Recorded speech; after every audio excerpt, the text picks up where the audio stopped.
નમસ્તે મિત્રો, સ્વાગત છે તમારું મારા આજના નવા વિડીયોમાં। તો મિત્રો આજે આપણે બનાવીશું રસમ રાઈસ।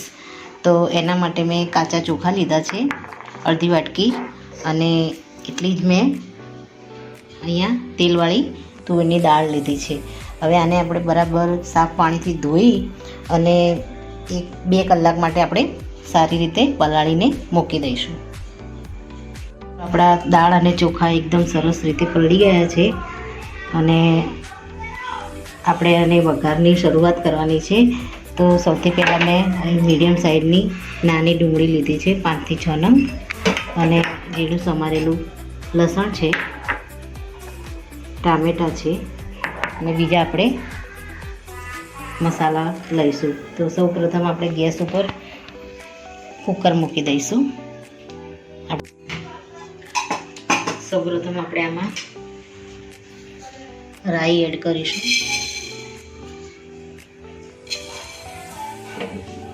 રાઈ આપણી થોડી થાય ત્યારબાદ એમાં જીરું એડ કરીશું।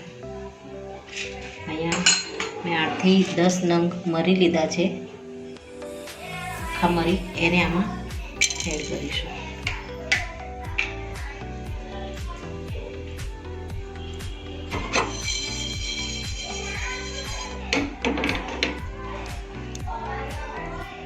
આપણી રાઈ થોડી આવવા લાગી છે, એમાં હું અડધી ચમચી જીરું એડ કરીશ। બધું બરાબર સારી રીતે તતડે એટલે એમાં આપણે તેલ એડ કરીશું।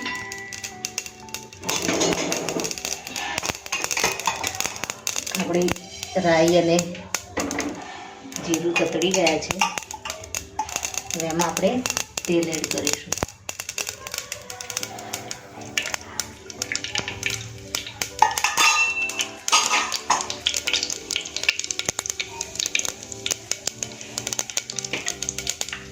ત્યારબાદ તેમાં આપણે ચપટી હિંગ એડ કરીશું।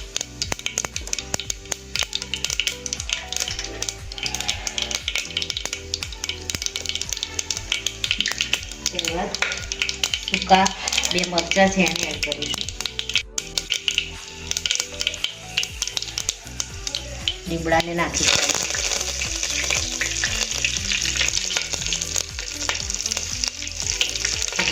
લીમડો અને સૂકા મરચાં અંદર સારી રીતે થઈ ગયા છે, આમાં આપણે 2 લીલા મરચાં પણ એડ કરીશું।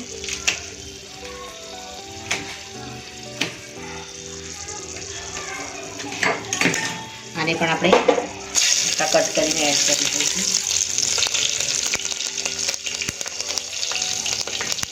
ત્યારબાદ એમાં આપણે જીરું સમારેલું લસણ અને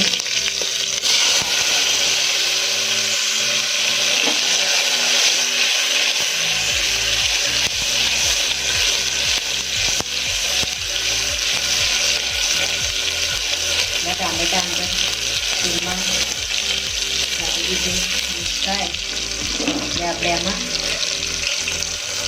આખી જે ડુંગળી આપણે લીધી છે એને આમાં એડ કરી દઈશું।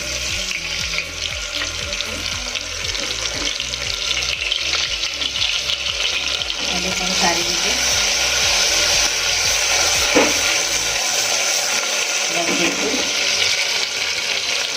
હવે એમાં મીઠું એડ કરીશું આપણે।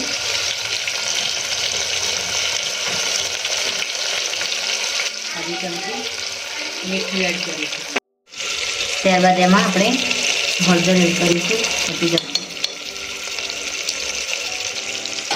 ધાણા જીરું પાવડર એડ કરીશું। ધાણા જીરું મસાલો અને કાશ્મીરી મરચું છે લાલ, એને આપણે બધા મસાલાને આપણે બરાબર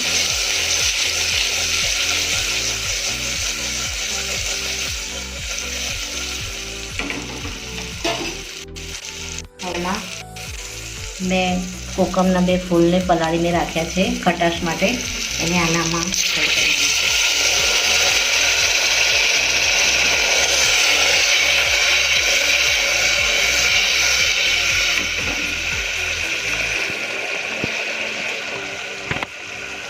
ત્યારબાદ થોડી લીલી કોથમીર એડ કરીશું.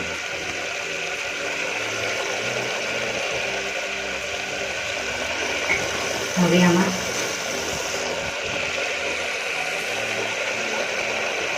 એક ચમચી જેટલો આપણે સાંભાર મસાલો એડ કરીશું. આમાં રસમ મસાલો આપણી પાસે હોય તો એ એડ કરવાનો છે, અને એ ના હોય તો આપણે સાંભાર મસાલો એડ કરવાનો છે આમાં.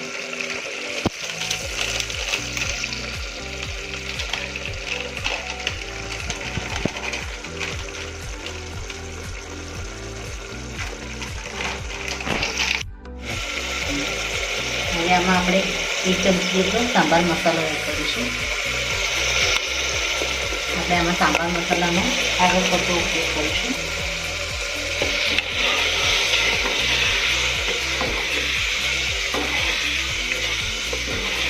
આને નાળિયેરના તેલ સાથે પણ વઘાર કરવો હોય તો કરી શકાય, કારણ કે સાઉથ ઇન્ડિયન ડીશ છે તો એ લોકો નાળિયેરનું તેલ વધારે યુઝ કરતા હોય છે.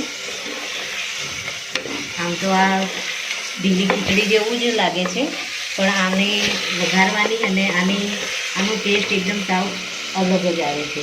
હવે આમાં આપણે પાણી એડ કરી દઈશું.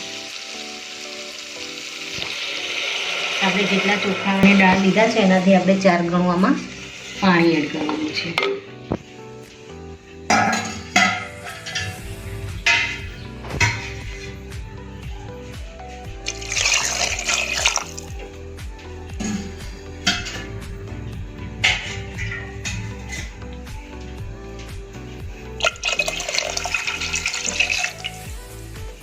પાણી આપણું બરાબર ઉકળે ત્યાર પછી આપણે પલાળેલા ચોખા અને દાળને આમાં એડ કરવાના છીએ.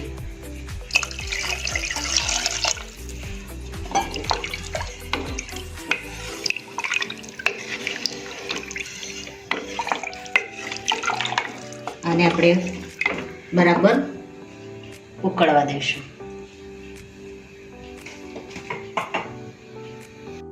મિત્રો આમાં આપણું જે રસમનો વઘાર કર્યો એમાં સરસ ઉભરો આવી ગયો છે. હવે આપણે આ ચોખાને આમાં એડ કરી દઈશું. સંભારનો મસાલો આપણે આમાં એડ કર્યો છે તો સંભારની સુગંધ બહુ સરસ આવી રહી છે. આની અંદર આપણે ચોખાને એડ કરી દઈશું.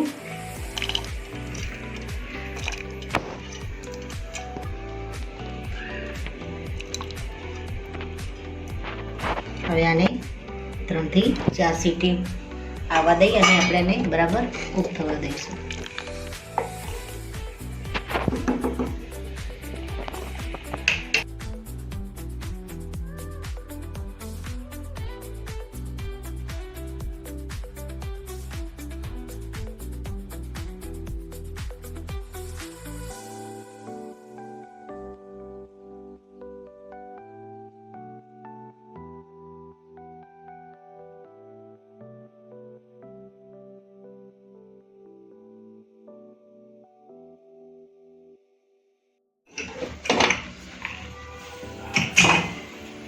તો મિત્રો આપણા રસમ રાઈસ બનીને તૈયાર થઈ ગયા છે, એકદમ સરસ. હવે આને આપણે સર્વિંગ પ્લેટમાં લઈને સર્વ કરી દઈશું. તો મિત્રો રેડી છે આપણા રસમ રાઈસ. એને આપણે ઉપરથી કોથમીર નાખી અને ગાર્નિશિંગ કરી દઈશું.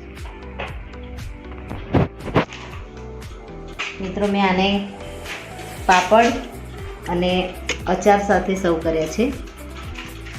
તો મિત્રો મારો આ વિડીયો અહીંયા પૂરો થાય છે. જો તમને વિડીયો ગમ્યો હોય તો લાઈક કરજો, શેર કરજો અને તમારી ચેનલ દેશી સ્પૂનને સબસ્ક્રાઈબ કરજો અને કમેન્ટમાં જરૂરથી લખજો કે રસમ રાઈસની રેસીપી તમને કેવી લાગી. થેન્ક યુ મિત્રો.